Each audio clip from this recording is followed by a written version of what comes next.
We're down at the Hi-Fi here on a lovely Friday afternoon with the boys from Blindspott, Damian and Marcus. How you going? Good. How are you? Now, you're here in Australia for the Karnivool tour. You've played 2 shows in Melbourne so far. How's it been? Amazing. The Australia, we didn't really expect much of a response from the Australian crowds, but they've been, not the Australian, from the Melbourne crowds, especially Karnivool's crowd, because half of them don't know who we are, but they've been really awesome. And the bands that we're playing with, like Karnivool and Antistatic, are both really supportive, and we always say to stage hand, go! You know, so it's cool. It's good. Is it a big difference from going from, your hometown and playing to, sold out crowds at huge venues, and then bringing it to a crowd that, may not heard your stuff at all? Has it been a bit of a challenge, or? Well, it's like we were saying before, just,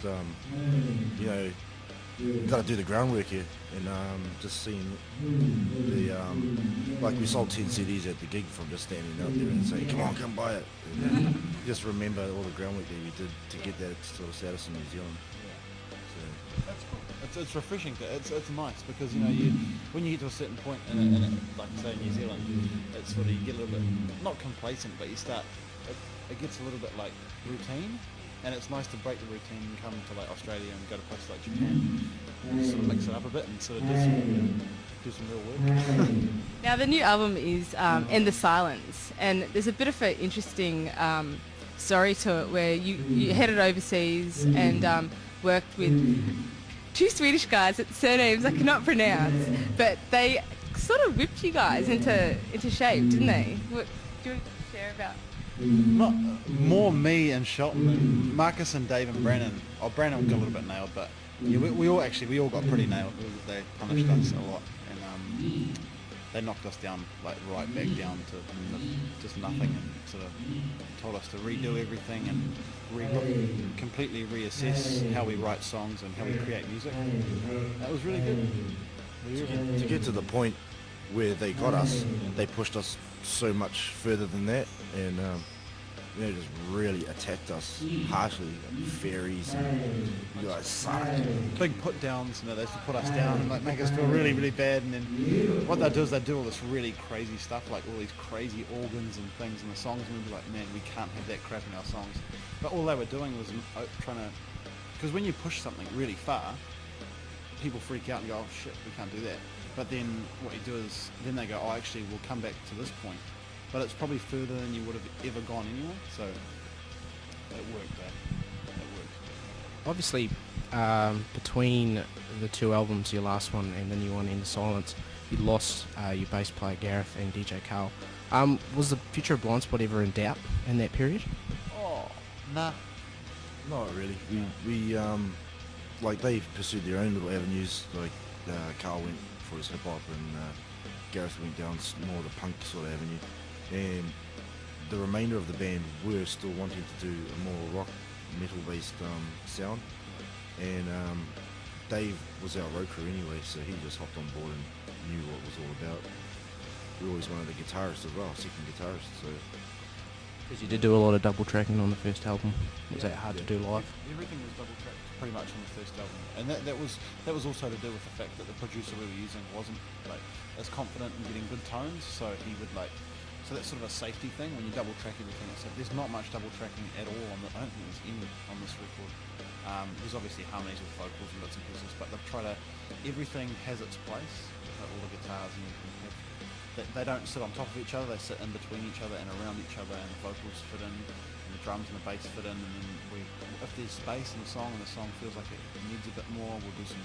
Work on some keys or some sampling. But do you feel that the loss of those 2 guys aided your progression as a band, like the sound? Obviously on In the Silence you have progressed quite a lot. Yeah, we needed to move forward, and me, Shelton and Marcus were all on the same page, and I think if one of us was on a different page, I think it would have fallen over, because we all need each other to move forward. Like we need Shelton and we need Marcus to make Blindspott. Gareth didn't really have a lot to do with writing the first record, a little bit, but not as much as us 3. And Carl sort of was, he just sort of did stuff very good, and he spent a lot of time reading magazines at band practice, but we didn't hold that against him. That's what his role was in the band. So, but you know, and now with the new guys, we're all focused and driven towards a more metal and rock sort of sound, keeping it real, you know, a bit more organic, a bit more sort of earthy, and a bit more timeless. Really. Now, Damian, you also designed a lot of the merch for Blindspott.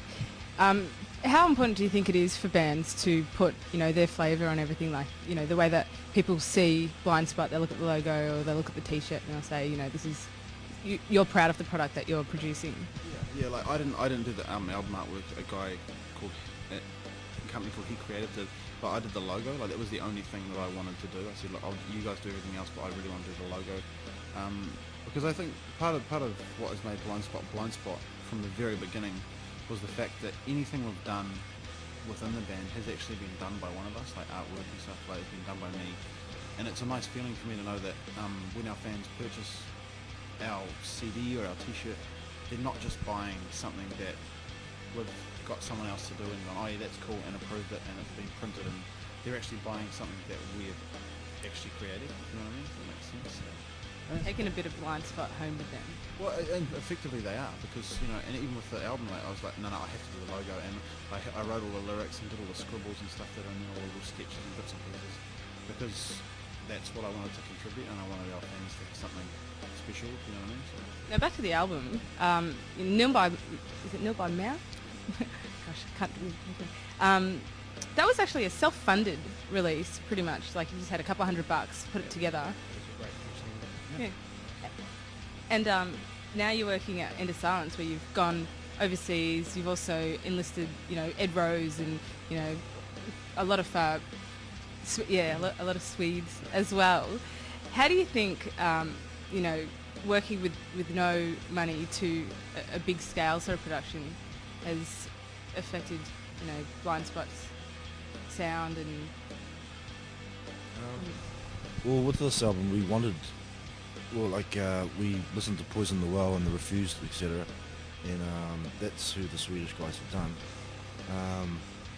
They knew how to get just a raw, dirty sound, like using vintage gear, vintage amps and stuff.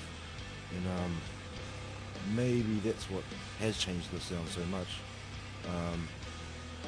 But the money type side of things, like the more that comes in, it goes straight back out. We're constantly using it to promote the band.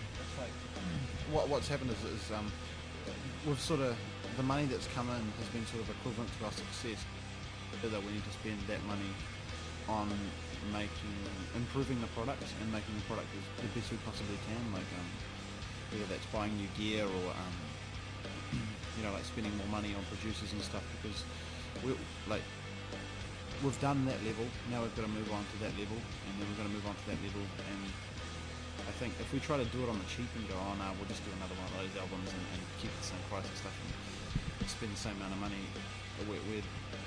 it's sort of doing our fans a disservice. We're not really excelling, you know, but we need to go forward and grow and grow and grow and grow and grow and grow. I guess we can't grow anymore, and you know, whatever. But until then, we're going to keep improving the product and making it the best it can possibly be.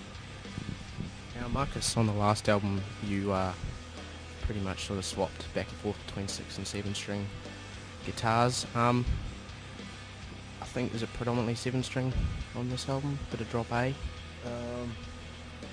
We used 6 string guitars, but the Swedes mainly used like, was it a 70 gauge bass string? Yeah. For the A monkey. Yeah. Heavy ass. Yeah. How have you accommodated, obviously having Brandon in the band now? Do you write together or? Yeah, we work really well together, quite surprisingly. Yeah. No, he'll come up with a riff and then I'll just make up something to complement it and vice versa. And no, it seems to work really well. Do you find that when one of you does write a riff, you sort of go, all right, I have to write a lead riff for that? Or is there some points where you won't play anything? Or we don't usually think like that, eh? You just kind of... Yeah, it's a left and right. It's like the left hand wouldn't work without the right hand. You know what I mean? Like, they're still on the main, both of them separately right and left. But you know, they form a bit of Voltron, you know? Like they just sort of... Yeah. They make the No, we just jam out and have fun. And works really well. Well, the album is End of Silence. It's been out since the 2nd of September, and that's the cover there, so you can have a look at that. Boys from Blindspott, thanks so much for joining us here. You can check them out also on their website, blindspott.com, and the MySpace thing as well. So, good luck with the show.